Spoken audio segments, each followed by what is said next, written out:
Thomas Soto. Le vrai faux de l'info de la matinale avec Jean-Philippe Ballas. Bonjour Jean-Philippe. Bonjour à tous, bonjour Thomas. Ce matin, quand le bâtiment va ou pas? Avec Yves Gégaud, vice-président de l'UDI, invité hier de Sud Radio.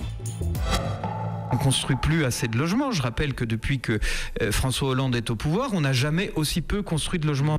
Depuis que François Hollande est au pouvoir, on n'a jamais aussi peu construit de logements, affirme Yves Gégaud. Vrai ou faux, Jean-Philippe? Je dis faux, Thomas. Alors, certes, ce n'est guère folichon, comme dirait Laurent Cabrol, mais il suffit de remonter pas très loin, en fait, à la fin des années 90, pour constater que déjà, à l'époque, le nombre de mises en chantier était très bas en France, aux alentours de 350 000, comme en 2014. Oui, on est quand même malgré tout au plancher. Et surtout, on est très loin de la promesse du candidat Hollande. C'était 500 000 mises en chantier par an, c'est ça, hein? Exactement, et on ne dira pas le contraire, même si le mode de calcul a changé récemment et qu'il révise les chiffres un peu à la hausse, on voit mal comment l'objectif pourrait être atteint. Alors, Thomas, il faut préciser quand même qu'on a été proche de cette barre symbolique des 500 000. C'était en 2006, avant un effondrement, puis une reprise. D'ailleurs, c'est frappant lorsqu'on regarde la courbe sur une trentaine d'années.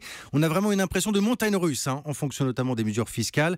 Et on se dit qu'il faut avoir les nerfs solides quand on travaille dans le bâtiment. Mais justement, la tendance actuelle, là, c'est à la hausse ou pas? Alors, ça va un peu mieux. On a eu de nouveaux chiffres la semaine dernière. C'est tout frais. Il y en a un qui plaît notamment aux professionnels. C'est la hausse du nombre de permis de construire. Plus 8,7% par rapport au mois précédent. Alors, certains parlent d'un rebond, d'autres restent prudents. Ils disent c'est un frémissement. On regardera les effets à terme. Il faut savoir qu'en général, entre le moment où une vente est signée et celui où la construction commence, il s'écoule entre 6 mois et 1 an. Le vrai faux de l'info de la matinale avec Jean-Philippe Ballas tous les matins à 7h40 sur Europe 1. Demain, Jean-Philippe. À demain.